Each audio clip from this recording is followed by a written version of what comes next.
নানা ছুতানাতায় এই সরকার এবং আরো কিছু ব্যক্তি নির্বাচনটাকে দীর্ঘায়িত করতে চায়। নানা ছুতানাতায় নানা রকম শব্দ, নানা রকম ফ্রেজ এখানে তারা ব্যবহার করছে, আর কিছু না। সংস্কারের যে কথাটা বলা হচ্ছে, সংস্কার বিষয়টি আমার কাছে এখন ধোঁয়াশা মনে হয়। এই সরকার বলছে আমি একটা সংস্কার করব। আমি তো মনে করি এই সংস্কার করার যোগ্যতা এই সরকারের নাই, কিন্তু আমি মনে করি পার্সোনালি। বলবেন যে কেন মনে করেন আপনি? তারা অনেকগুলি সংস্কার প্রস্তাব নিয়ে আসছে, আমি তো এই প্রস্তাবগুলিকে আপ টু দ্য মার্ক মনে করি না। যাদের নিয়ে সংস্কার কমিশন করছে ওই লোকগুলিকে আমার কাছে আপ টু দ্য মার্ক মনে হয় না। আপনি কি করবেন? আমি তো দেশের মানুষ ভাই, আমার তো একটা ভোট আছে নাকি? কারণ ওনারা বলতেছেন ওনারা পলিটিক্যাল পার্টির সঙ্গে মিলবেন, আমি তো একটা পলিটিক্যাল পার্টিরও পছন্দ করি না। তো কি করবেন? তা আমার কথা মূল্য দেওয়া হলো এখানে? আমার যে প্রতিনিধি, আমি যাকে ভোট দেবো এরা তো এর কেউ না, আমি অন্য একজন লোককে ভোট দেবো। তা আপনি কি করবেন? সংস্কার করার কোনো নৈতিক এখতিয়ার এদের নাই, সহজ হিসাবে নাই। আলী রিয়াজ কিসের সংস্কার করবে? আলী রিয়াজ তো এই দেশের নাগরিক না, সে আমেরিকান নাগরিক।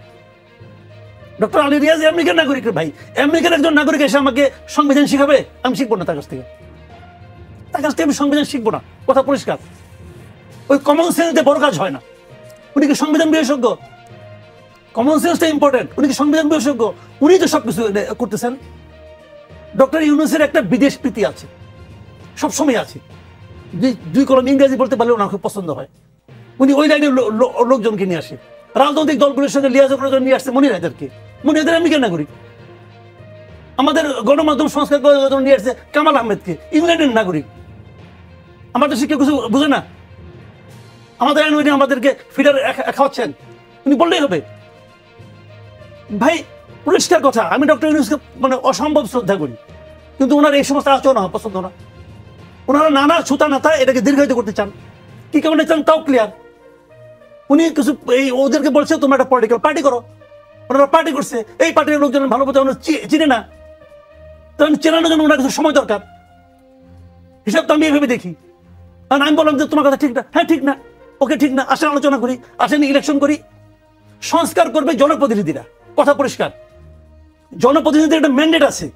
এরা বলে কি জুলাই অভ্যুত্থানের ম্যান্ডেট, হ্যাঁ জুলাই অভ্যুত্থানের ম্যান্ডেট যদি হয় তাহলে ওই যে আপনার ওই যে জুনাইদ যে দিল ও তো ম্যান্ডেট প্রাপ্ত, ও তো জুলাই অভ্যুত্থানের নায়ক ছিল। ওই নায়করা আপনি মানেন? ওই নায়করা আপনি আসিয়ার এখানে হেলিকপ্টারে নিয়ে যাবেন? যাবেন নিয়ে? যাচ্ছেন না তো। ও ফোন করলে কি ডিসি খারাই করবো? সার্জিস হাসনাত ফোন করলে খারাই করবো?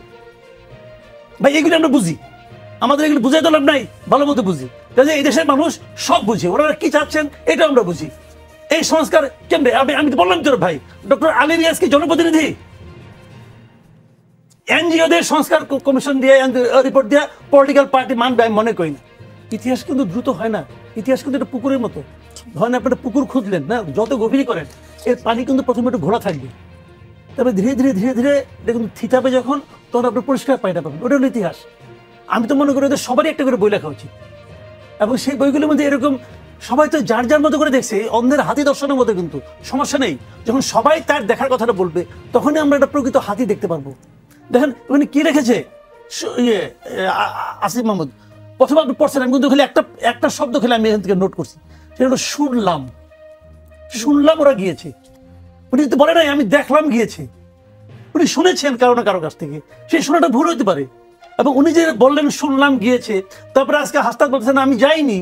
এখানে কিন্তু আমরা একটা পেয়ে গেলাম যে আসলে কি হয়েছে। তো এইটা তো খুব ভালো। আমি কিন্তু ইতিহাসের এখনই তো হবে এগুলো, এগুলি এখন আরো বেশি বেশি হওয়া উচিত। আমি এটাকে সাপোর্ট করি, আমি পার্সোনালি যে উনি একে লেখুক, প্রত্যেকে একটা করে লেখুক। আমরা যারা দর্শক ছিলাম, আমরা যারা দূরের থেকে কিছু কিছু ভূমিকা রাখার চেষ্টা করছি, দুই একটা কথাবার্তার মাধ্যমে আমাদেরও অবজারভেশনগুলি দেওয়া উচিত, আপনারাও দেওয়া উচিত। আপনারা অনেক বড় ভূমিকা রাখছেন। এই সবগুলি মিলিয়ে কিন্তু একটা ইতিহাস আসবে, এবং সেটা 5-10 বছর পরে আসবে না, 50 বছর পরে আসবে। সাদামাটা ভঙ্গিতে দেখি, এটা হলো গিয়ে মনে করেন তারা ভাবছে যে আমি ওদেরকে আরেকটু দুর্বল করে দিলাম। এটা জামাতের পলিসি হতে পারে, তারা হয়তো জামাতেরই উপকার করছে, হতে পারে। কিন্তু কারণ একবার শিবির করেছে, একটা আন্দোলনের মাধ্যমে তারা শিবিরের সঙ্গে নাই, অথবা শিবিরের মূল সংগঠন জামাতের সঙ্গে নাই, এটা হওয়ার কথা না। কারণ তারা তো আদর্শ ভিত্তিক রাজনীতি করে। তাহলে কি এমন ঘটলো? তাহলে হয়তো এটা আদর্শেরই একটা অংশ। যে তোমরাও জুলাই আন্দোলনের দাবিদার, ওরাও জুলাই আন্দোলনের দাবিদার, তুমি ওদের শক্তিটাকে ভাগ করে দাও, তাহলে আমাদের শক্তিটা শক্তিশালী হবে। এটা হতে পারে। অথবা অন্যভাবে হতে পারে যে জামাত তো মনে করে সবটাই আমার শক্তি, আমরা বিভিন্ন জায়গায় বিভিন্ন পকেটে আমার লোক রাখলাম, সবগুলি মিলিয়ে পরে একবারে আমরা পাবো, সমস্যা নেই, তাও হতে পারে। নানা কিসিমের কাজই হতে পারে। একটা জিনিসকে আমি বলি আপনাকে, ছাত্ররা যে পলিটিক্যাল পার্টিটা করেছে, আমি মনে করি এই পার্টিটা বরং অপরিণত একটা পার্টি হয়ে গেছে। এনসিপি, হ্যাঁ, অপরিণত এই কারণে যে দেখেন, তাদের প্রথমে ফেব্রুয়ারির দ্বিতীয় সপ্তাহে তাদেরকে কথা ছিল তারা একটা ঘোষণা করবে, সেটা তারা পিছাইতে 28 তারিখে ঘোষণা করছে। এই কদিন তারা কি করছে? আমি তো ভাবছিলাম তারা বোধহয় তাদের গঠনতন্ত্র মানে প্রণয়ন করতেছে, নীতিমালা অনেক কিছু প্রণয়ন করতেছে। দেখা গেলো আসলে এই কদিন তারা কিছুই করে নাই, আসলে নেতৃত্বকে অ্যাকোমোডেট করার জন্য নানা কাজকর্ম করছে। এটা কিন্তু খুবই গতানুগতিক একটা রাজনীতি। যে কাজটা বিএনপি করে, যে কাজটা আওয়ামী লীগ করে, তারা এত বড় কমিটি করতে তাদের হয় যে কমিটি 2-3 পৃষ্ঠায় জায়গা পাওয়া যায় না, কারণ সবাইকে অ্যাকোমোডেট করতে হয়, না হলে প্রবলেম। তো ওনাদেরও সবাইকে অ্যাকোমোডেট করার একটা পলিটিক্স, একদম গতানুগতিক পলিটিক্স করছে তারা। এবং এই কদিন তারা এইগুলোই করছে যে কিভাবে আমার লোক সবাইকে ঢোকানো যায়। তারপরেও এই জুনায়েদ এবং আরো কয়েকজনকে ঢোকাতে পারে নাই, না পারে তারা গোসা করছে, গোসা করে বেরিয়ে গেছে। যে বাংলাদেশের নিয়ম, একজন বাইরে এসে নিজেও একটা পার্টি করে, ওনারও একটা পার্টি করছে। এটা হচ্ছে মূল ঘটনা। এটা এখন দৃশ্যত যদি আমাকে জিজ্ঞাসা করেন, আমি খুশি, আমার জন্য আরেকটা অপশন বাড়ছে। আমি তো প্রচুর পার্টি চাই।